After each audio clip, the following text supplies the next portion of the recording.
What it is yo girl Cadillac. I am Cadillac Dixon. I'm the drama like prison wife. I'm the legally blind artist that is rapping and painting for justice, hoping to see justice before all face to black.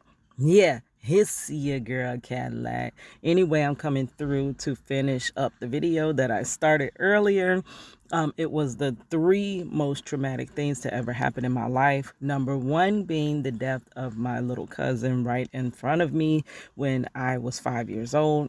Number two being Marcello being taken from us, his family, when we were in that love, that early love stage, that new just had a baby stage, that unspeakable you can't even describe love type phase when he was just pulled away from our family. It felt like the rug was pulled from under us, like life was going in one direction and it was like no, you're going that way. That stage. Yes. So now I only have about 36 minutes. The video did stop abruptly because I only have so much time on my phone, and I think at 30 minutes it starts over anyway, so we don't want to make no more videos out of this topic unless you want to go deeper into the topic. But anyways, so I'm going to get into the third most traumatic thing, which is the passing of my mother. That really traumatized me. Okay, so I have to tell you a little. Now, I do have a longer video. If I can find that, I will link that in the description box. And the video from yesterday, I'll link that as well, so you could watch the other two most traumatic things in my life. Because trauma does cause you problems down in the later in your life. It's hard to heal from trauma. You have to really actually intentionally heal. Okay, so if you want to check those out, it should be there, girl. If it ain't there, I'll try to remember to put it there. I hope so. I hope it's there. I hope it's there. If it's not, drop me a comment, girl. Put that link in that box. Okay, so to start out, I am 1/5 of 5 sisters. My mother raised 5 kids, and I always felt like I was the least favorite. I think parents do pick favorites. I really do think they pick favorites. They don't want to say that they do because they don't want to hurt the other kids that ain't the favorite, but I really do think parents pick favorites. First born to my mother, second to my father, 1/5 of 5 sisters. Can't even mention the problems, but it was a whole lot of scrapping, whole lot of love tapping, all for one and one for all. We all got a whooping, and that's what happened. But yes, we all got whoopings, but it felt like it was always my fault. Yes, no matter what happened, I always got in trouble because I was the oldest. Kitty, you know better. And I'm like, I can't even contain these kids. These kids bad, like for real. But I would get in trouble for everything. That's kind of where I took on that everything is my fault mentality. And that went on like the whole childhood because I was 9 years old when my mother had my sister Chris, the one that I helped caregive for. And then I was like 14 and 16-year old when she had the littler, my younger sisters, right? And then I have an older sister that was by my father, but she lived with us, so we make no differences. My older sister was about 5 years older than me, but at that point she had moved off. She moved back to Chicago, so it was just us four, and I got in trouble for everything. So that kind of is the thing. When it was just me, my sister, and my younger sister Chris, it felt like we had a whole different family unit than when my sister left, and then it became me as the oldest, and then the three younger ones that could do any and everything they wanted to. I was held to different rules. I was held to different standards. I couldn't do what my little sisters could do. I didn't have the freedom that my little sisters had. I didn't get, it was so much. So I started feeling like they loved them more than they loved me, which I know that not to be true. But like I said before, parents do have favorites, and I just knew I was nobody's favorite at all. when I would be going through things, I would always want to talk to my mother, and my mother would basically always like, Kita, not now, not now. I know now looking back, I know she was overwhelmed. It was too much. She had 3 kids, 3 little kids, and then she had me, a teenager. So basically, she would tell me, you're raised, so now you have to help me raise them, which I wasn't fully raised because I was still just a teenager and I was still going through so much. So I always felt like she just didn't, I wasn't her favorite, whatever. And I took that. I'm like, okay, that's fine. I just know where I stand. So one thing that I always longed for was a relationship with my mother. I would see my younger sisters and my mother going shopping, hanging out, doing things together. And every time that I would ask mom to go somewhere with me or do something, or she just didn't have time. It would basically be, oh, I'm dealing with the kids. I'm dealing with the kids. So it kind of made me feel singled out. It wasn't until shortly before she was passing away, which we didn't know she was going to pass away, because she did pass away horrifically through I'll get to that. But anyways, I would go to Bible study with my mother. I wanted to go to Bible study, but there was no point in me driving my car and her driving her car. So I would ride with her until every time we head into Bible study, she would ask me something. And I'm like, why is she asking me this? She would always ask me, when is Marcello coming home? And I'm like, Mom, please don't ask me this. So I'm a sarcastic person. I got sarcastic humor. So I'll be like, well, he's coming home when Jesus come back. Do you know when Jesus is coming back? Because that's when he coming home. And I know that was flip, but I didn't say it in like a nasty way. I said it in like a jokingly funny way. But she was like, no, Kita, for real. He's been there a long time. His parents not doing nothing for him. They're not trying to get him home. Nobody's trying to help him. And I'm like, no, Mom, he'll come home when Jesus come back. I'm sorry. So she was like, wow, somebody needs to do something for him. That was when we were driving to church, to Bible study. There was another situation where, your parents always want to talk about if they pass away. That is something you don't want to, let's not even talk about that. Girl, you have to, I'm sorry. You have to talk about it. And I'm going to tell you, you have to talk about it. But it's not what you want to talk about in that moment, right? Okay, so my mother pulled me to the side and she was like, if I die, blah, blah, blah, blah, blah, blah, blah, blah. And I'm like, okay, Mom. And she was like, Kita, you're the only one I can really trust. I'm like, okay, of course, I'm going to carry out your wishes. One of her biggest things was worrying about my sister, Kristen, who was going to take care of her. I said, Mom, I take care of her now and you're here. Why would I not take care of her because you're gone? Because she worried that Kristen would not get the care or the need that, she got, because she was the caregiver at the time, always making sure and my mama, would be so worried. She would be running back and forth out the room because she's checking on Kristen. And she was like, one day she said, it scares me so much that one day I might go back there and find her outed. Because it's scary when you're taking care of somebody with epilepsy. It's very scary. They're going through something that you just it's out of your control. All you could do is try to make sure that they don't hurt themselves, which many times they still hurt themselves. But me, as her sister, many times I wish I could just take the pain and I could bear the pain for her. And I know for a mother, that would be something. She wished she could just take that away from her, but she couldn't. Kristen still continue to have her epileptic seizures, and she has those grand mal seizures, those rough seizures.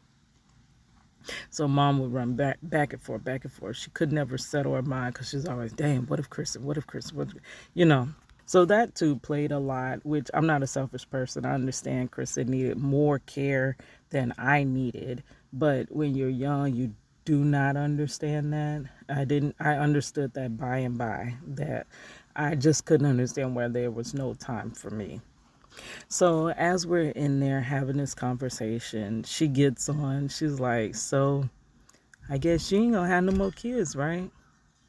I'm like, "I'm only 34." I'm like, how you get to that? How you know?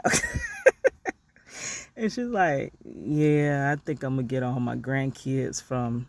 She mentioned my baby sister name, which I'm 15 years older than her. She's like, "I think I'm gonna get all my grandkids from her." I'm like, "No, mom, it's still time. It's still time. I had just went to the little gynecologist. They told me your girl, the shop's still open. Just waiting, just waiting." So she was like, "No, I think I'm gonna get all my grandkids from her." And then she said, "So what about Marcello?" She asked me again about him. I'm like, "Mom, I don't," in my mind, "I don't want to have this conversation with you." She's like, "Keita, is he ever coming home?" And I'm like, "Mom, I don't know, but I've waited too long. It's been too long. I've waited too long. It's actually time for me to go." And she's like, "No, Keita, I think you're going to stay. You're going to stay to the end." And I'm like, so the next week, my mother had a outpatient surgery. She had just graduated with her master's in business. She raised 5 girls, five girls, 2 grandchildren, and she was on her way to get her doctorate. But she just took a break to get her health in order and stuff like that so she could continue on. She was only 53 years old. My mother also worked full time for AT&T for 30 some years. My mother also was a Sunday school teacher and a superintendent, so she did a lot. She had something on her plate every moment of the day, and that's a trait that I took from her. Always doing something, always busy, always, always, always. Now, before I get into her passing, there was this one morning I would sleep on the couch, and I would always wake up and just hear her and my father talking. And I remember there's two times. She said that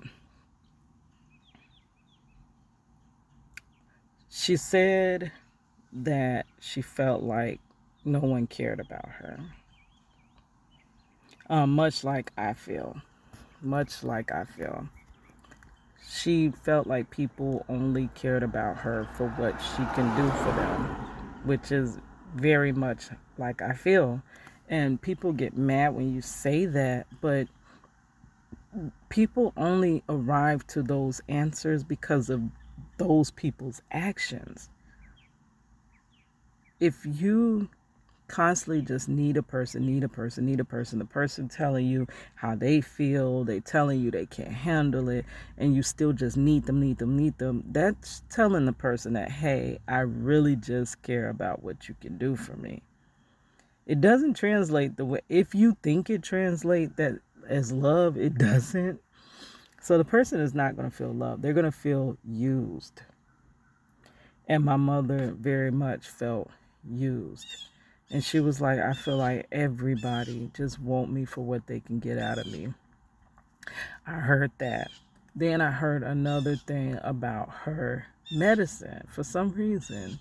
And she was like, this medicine that I'm taking, it starts with an M. It was diabetic medicine. She said, all of this causes the symptoms that I'm feeling. She said, know that if anything happens to me, it was because of that medicine. And I don't know how I was asleep, but for some reason I woke up in that moment and heard the name of that medicine. Now, you know, medicines have weird, long names, right? So when you hear it one time, you're not going to just remember it. But for some reason, when I went to sleep, it just repeated over and over in my head. M. And I'm like, huh? Okay. So then after that, I remember getting out of school. I was in college at the time. I was in my first semester of college. My mother was so proud of me because I am the child, as y'all can see, that can't get it right. Every parent has that child. I am that child.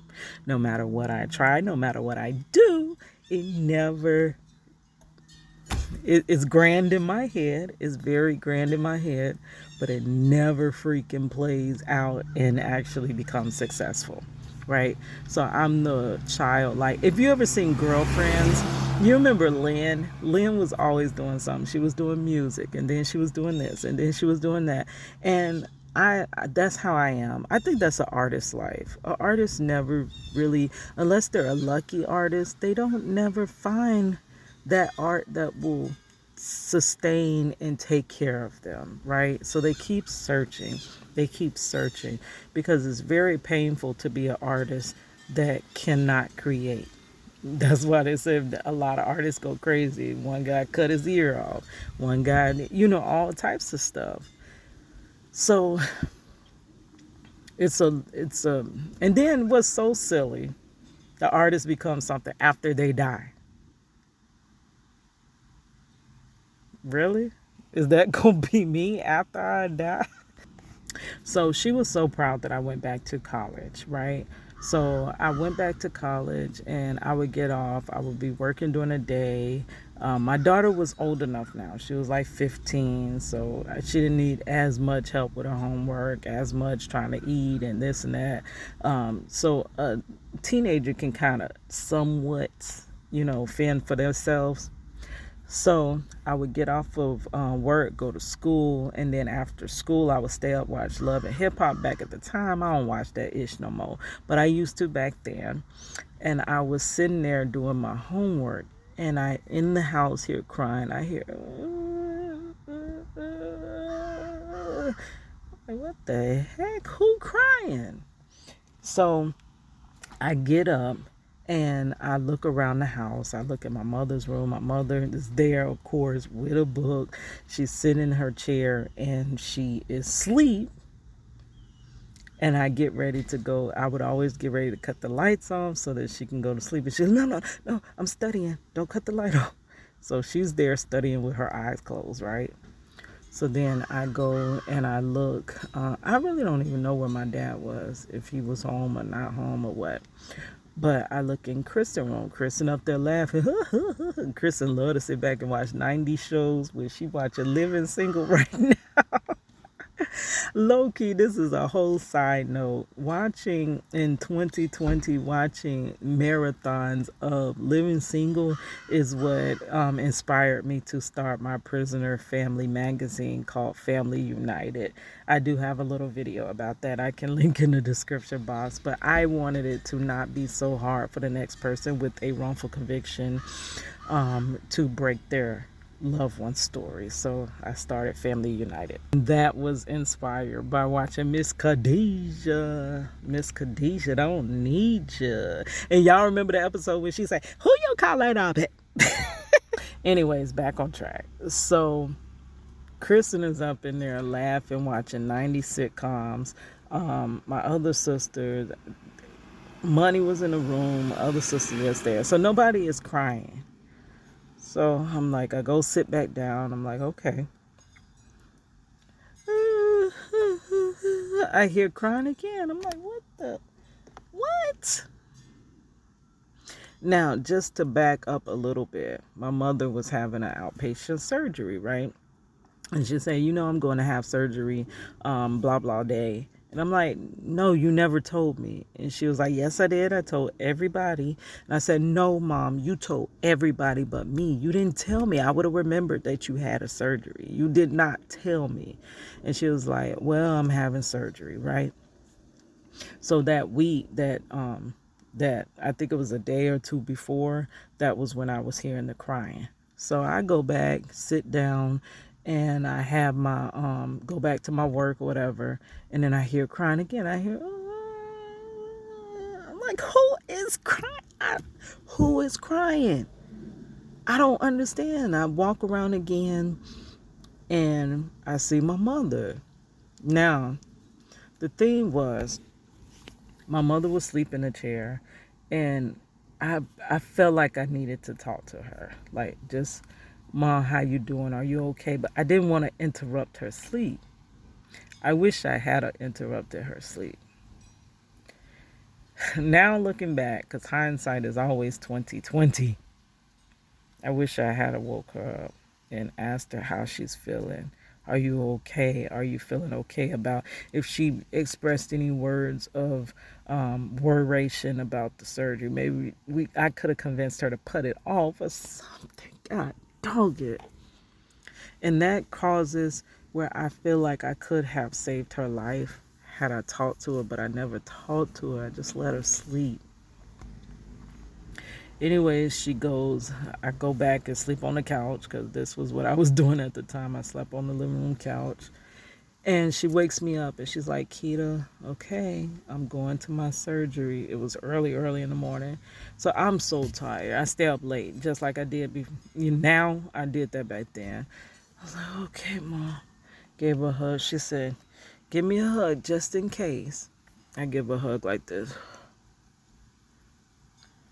I ain't ever in my life think that was the last time I would hug my mother. The last time hugging my mother like this, I would have held her close. I would have held on tight. I never would have let her go. Had I knew what I knew, I wouldn't have let her go. But I let her go. Go back to sleep. I wake up. I'm like, yeah, Mom should be okay by now. She should be coming out in recovery or whatever. And my dad, we get in touch with him, and he's like, Mom's not doing so well. I'm like, what does that mean? Because my dad is a man of little words. I'm like, I don't get that. I don't understand that. And he said she's not breathing so well. So basically, we find out later that she had an outpatient surgery to pass kidney stones, right? And as she was having the surgery, I guess complications happened. They kind of lost her for a while. She blacked out and didn't come back, but then she came back, which I do believe she came back to tell her kids goodbye.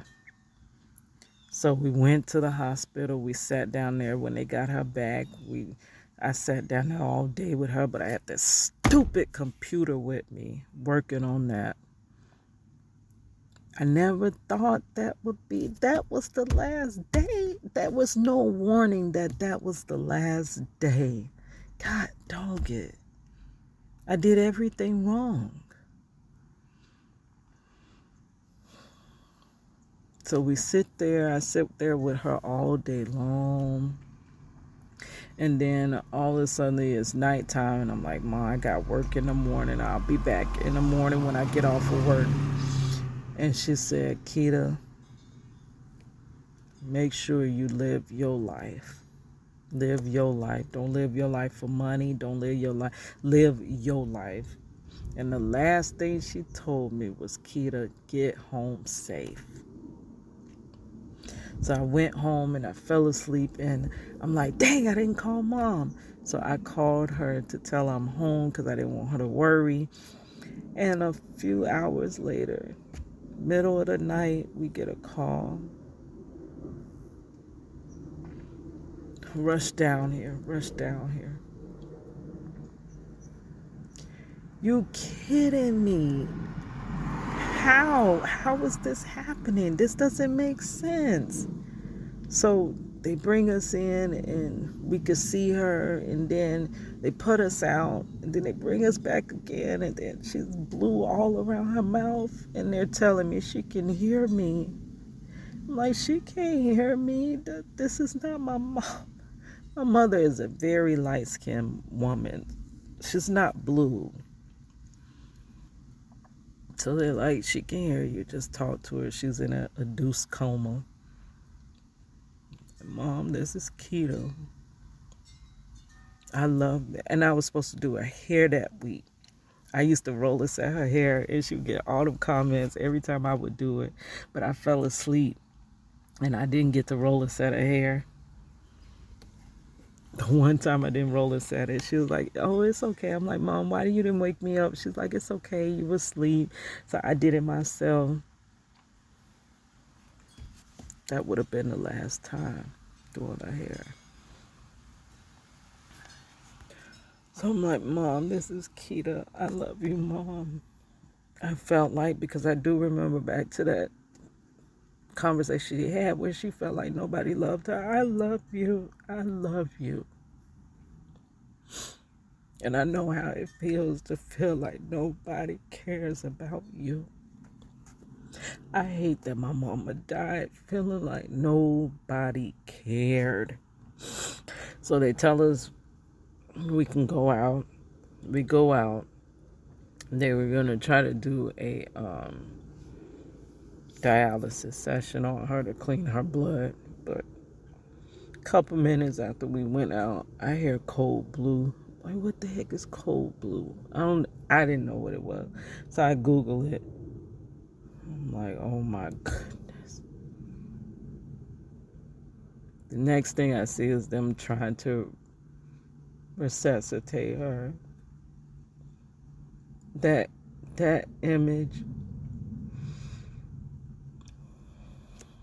she was gone. Next time we went in the room, she was gone. I put my fingers to her hair. She had the prettiest, most silkiest hair. I was like, I was supposed to do her hair. I was supposed to do her hair. I rubbed her feet because I wanted to remember how her feet looked and it felt. I rubbed her hands. I wanted her hands look like my hands. I couldn't believe she was gone. She was here the day before yesterday, and now she is gone. And she didn't know how I felt. Anyway, let me end it right there. It's your girl Cadillac.